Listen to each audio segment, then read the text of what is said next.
Today I'm going to be reviewing Libertalia Winds of Galecrest. Now, Libertalia Winds of Galecrest is a pirate-themed game, and the object of this game is you're going to be trying to get the most amount of doubloons. You have a deck of 40 cards. You're going to have 40 different characters with 40 different types of abilities, and you're going to be playing with 6 of them on 3 different voyages. So, let's check it out. The object of the game is you're going to try to get the most amount of doubloons by the end of 3 voyages. Now, voyages are going to be taken in a certain amount of days. The first voyage is going to be 4 days, the second one 5, and then the third one 6. What you're going to be doing is you have got a whole array of cards over here. You have 40 to be exact. All these cards have different characters, and each of these characters have different abilities. And there's 4 different types of abilities in this game. You have daytime abilities, which are going to be resolved first. You have the dusk abilities, which will be second, the night abilities, which will be third, and then the anchor abilities, which you're going to get at the end of your voyage. What's going to happen is one player is going to go ahead and draw 6 random cards, say a card like this or something, and then each player is going to get those same cards and put them in their hand. So everyone's going to have the same hand of cards. There's also numbers on each of these cards.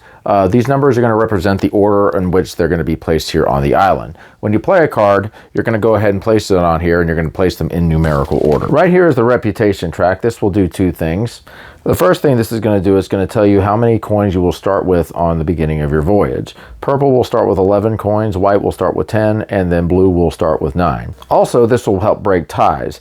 The token that is furthest to the right, if there happens to be 2 cards that have the same number on them, the player whose token is furthest to the right will be able to move it over. In front of you, you're going to have what is called the ship area, and I've got it designated over here. You're going to be placing your pirate cards from this island onto this ship. Any pirates that are left over on the ship that have an anchor ability, you're going to be able to use those anchor abilities at the end of the voyage. Here are what are called the loot tokens. Each day, you're going to be having a chance to grab these things, and you're going to be getting these in the dusk phase. There's 7 different types of loot tokens, and they each also have abilities. The chest has an anchor ability where you will gain 5 at the end of the voyage. The barrel has 2. You'll gain 1 reputation at the dusk phase, and then you'll gain 1 coin at the end of the anchor phase. The relic, you will lose 3 coins with the anchor phase, so that's a bad one. The hook will allow you to keep a character in your ship for the next voyage or gain 2. That'll be in the anchor phase. The saber is a dusk phase. This will allow you to discard another player's character from the island, which is a good one. The amulet will gain you 3 doubloons at the anchor phase, and then the map will give you either 7 or 12 coins depending on how many you have. If you have a set of 2, you'll gain 7. If you have a set of 3, you'll gain 12. In this section is the graveyard. You're going to be placing all of the pirates in the graveyard at the end of the voyage. You may end up actually keeping some in your hand afterwards for the next voyage. So here's the way the game works. Let's say White went ahead and drew the cards, and he drew these 6 cards, so everybody is going to go ahead and have these 6 cards available. And let's go ahead and just do one day. Everybody's going to pick a card from their hand and lay it down in front of them face down. And let's just say the players pick these. White picked this, purple picked this, blue picked this. So everyone's going to lay them face down, and then they're going to go ahead and reveal them. So you're going to go ahead and put them in order on the board. And so go ahead and resolve the effects. The daytime is going to be first, and it's going to be resolved from left to right. So the barkeep doesn't have anything, the cook does not, but the infantry does. This one says, if this infantry is the rightmost character on the island, gain 5 doubloons. So I'm going to go ahead and pick up 5 doubloons. So now we're going to go to the dusk phase, and the dusk phase is going to go from right to left. The infantry does not have a dusk phase, so he's going to go ahead and select a token. Let's just say he selects this loot token over here. He'll place it somewhere in front of him. The cook has a dusk ability. It says, unless you first gain a hook token, gain a second loot token from the current day. So he'll be able to go ahead and pick 2 tokens. He'll grab the chest token first, and then he'll go ahead and grab the hook token. So that gives him 2 tokens, so he'll go ahead and place them in front of him like so. That leaves the barkeep. The barkeep does not have a dusk ability, but there is this token left, so he's going to grab that, and he's going to end up losing coins at the end of the voyage. So he'll put that in front of him. Now we're going to go to the nighttime phase. Each character is going to go ahead and remove their cards and place them in their ship. So let's just say this is the white ship, this is the purple ship, and this is the blue ship. So you're going to go ahead and look to see if anyone has a night phase, and the barkeep does. It says gain 1 doubloon. So the barkeep will go ahead and gain a doubloon. The anchor phases are going to be resolved at the end of the voyage. And so you're going to go ahead and repeat this process with day 2, day 3, and day 4. Now, there are going to be cards that will say gain a reputation.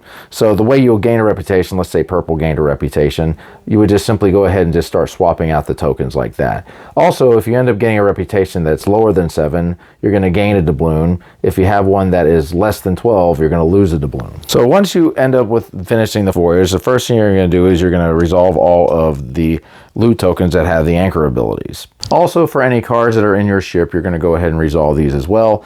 So then what you'll do is you'll go ahead and discard all of your cards in your ship into your graveyard. You'll also gather all the loot tokens that have been collected by you and the other players and place them back in their bag. And then you're going to go ahead and refill the board with the loot tokens that are in this bag, and you'll add an extra day for day 5. The amount of tokens that you're going to put on the board is going to be the number of players plus 1.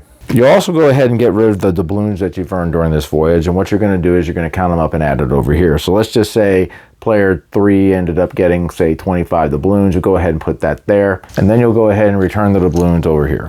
So you're going to go ahead and do 3 total voyages similar to this, and then at the end of the game, whoever has the most amount of loot tokens is going to win. This game is a reprint of an earlier version of Libertalia that came out. This version has been updated with more cards and some updated rules.